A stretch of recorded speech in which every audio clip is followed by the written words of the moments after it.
नमस्कार, स्वागत है आप सभी का द बिहार टॉप में। मेरा नाम उदित तारन है।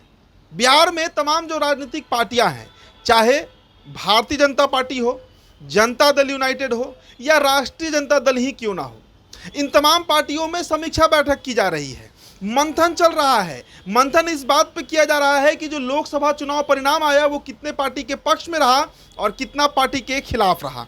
मंथन इस बात पर हो रहा है कि बिहार की जनता ने पार्टी को कितना स्वीकार किया और कितना नकार दिया। अब देखिए, आरजेडी में परसों, जैसा मैंने कल भी एक खबर बताया था आपको, कि एक बड़ी बैठक की गई। बैठक में लालू प्रसाद यादव, तेजस्वी यादव, पार्टी के सभी सांसद, पार्टी के तमाम वरिष्ठ नेता जो हैं वो सभी मौजूद थे और उसमें चर्चा इसी बात पर हो रही थी कि आखिर पार्टी को 4 सीट ही क्यों मिला, 19 सीटों पर हार क्यों हो गई। लेकिन आरजेडी को इस बात का खुशी भी है कि बिहार की सबसे बड़ी पार्टी वोट शेयर के मामले में बनकर उभरी है। करीब 23% वोट अकेले आरजेडी को मिला। जो 2019 में बीजेपी का आंकड़ा था वो 2024 में आरजेडी का आंकड़ा हो गया। इसके पीछे क्या कारण है, कौन भी आरजेडी की ताकत बन चुका है, इस बात पर लालू प्रसाद यादव ने अपना मत रखा और लालू यादव ने साफ कर दिया कि बिहार में अगर आरजेडी को ये मजबूती मिली कि सबसे बड़ी पार्टी वोट शेयर के मामले में उभर कर सामने आई, तो वो उसके पीछे जो बड़ा कारण है वो लालू यादव का कुशवाहा कार्ड है। जी हाँ, 7 कुशवाहा को टिकट दिया गया था महागठबंधन से और इसके पीछे की सारी रणनीति जो है वो खुद लालू प्रसाद यादव ने तैयार किया था। और इसी का परिणाम है कि कुशवाहा कार्ड इतना तगड़ा चला आरजेडी का कि बीजेपी, जो माफ कीजिएगा एनडीए, जो 39 सीटों पर फतह पाई 2019 में, उन्हें मात्र 30 सीटों पर संतोष करना पड़ा है। मतलब एक बड़ा नुकसान आप कह सकते हैं वो एनडीए को हुआ और उसके पीछे कारण जो कोयरी जाति है, जो कुशवाहा वोटर हैं वो बने। आप देखिए काराकाट, आप देखिए बक्सर, पाटलिपुत्र, जहानाबाद, कई ऐसी सीटें हैं जहां पर महागठबंधन को फायदा हुआ, चाहे वाम दल वहां चुनाव लड़ी, कांग्रेस लड़ी या फिर वहां पर आरजेडी ही चुनाव क्यों ना लड़ी। और इसलिए ये फैसला लिया गया, हालांकि ये खबर तो पुरानी है लेकिन इसका जो आने वाले भविष्य में बिहार की राजनीति पर असर पड़ेगा वो समझिए। अभय कुशवाहा को संसदीय दल का नेता बना दिया गया।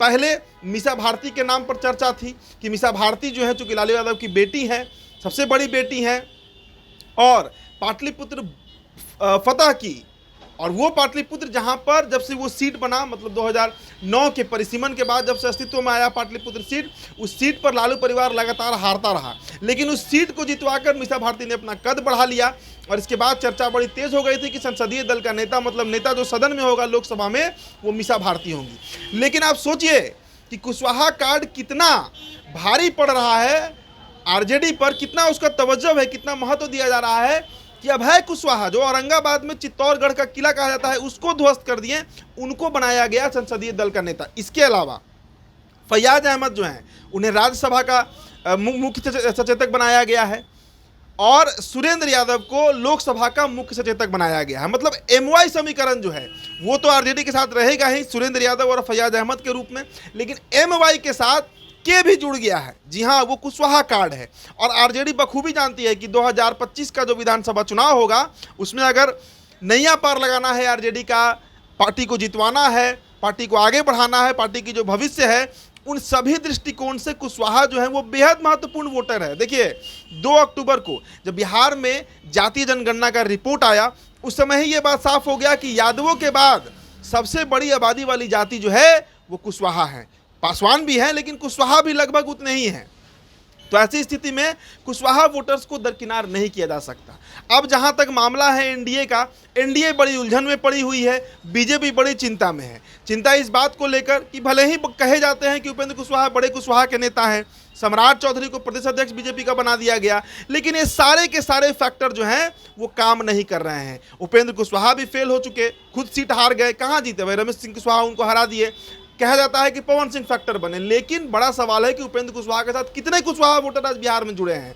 और वैसा ही गुणागणित जो है वो सम्राट चौधरी के साथ भी देखने को मिल रहा है। तो बीजेपी में तनाव का माहौल है और आरजेडी जानती है, लालू प्रसाद यादव जानते हैं कि अगर कुशवाहा को हमने साध लिया तो भले ही लोकसभा में हम मन मुताबिक सीट नहीं जीत पाए, हालांकि बड़ी बढ़त में राजद दिखी, लेकिन विधानसभा में फतह हम जरूर कर जाएंगे। और यही कारण है कि अभय कुमार कुशवाहा, औरंगाबाद से निर्वाचित सांसद, चित्तौड़गढ़ के किले को ध्वस्त करने वाले सांसद, राजपूतों के गढ़ में चिंदमारी करने वाले सांसद अभय कुमार कुशवाहा को आरजेडी ने संसदीय दल का नेता बना दिया है। अब देखिए मीसा भारती के प्रकरण को अगर हम समझें कि मीसा भारती को क्यों नहीं बनाया गया, मीसा भारती के संसदीय दल के नेता नहीं बनने के पीछे एक बड़ी कारण ये भी बताया जा रहा है, जो चर्चा है वो हम बता रहे हैं कि तेजस्वी यादव थोड़े असहज हो जाते हैं मीसा भारती से। देखिए आरजेडी का जो मतलब लालू प्रसाद यादव का जो उत्तराधिकार है वो पूरी तरीके से तेजस्वी यादव ने कैप्चर कर लिया है पार्टी में, और ऐसी स्थिति में मीसा भारती जो है, जी हाँ मीसा भारती,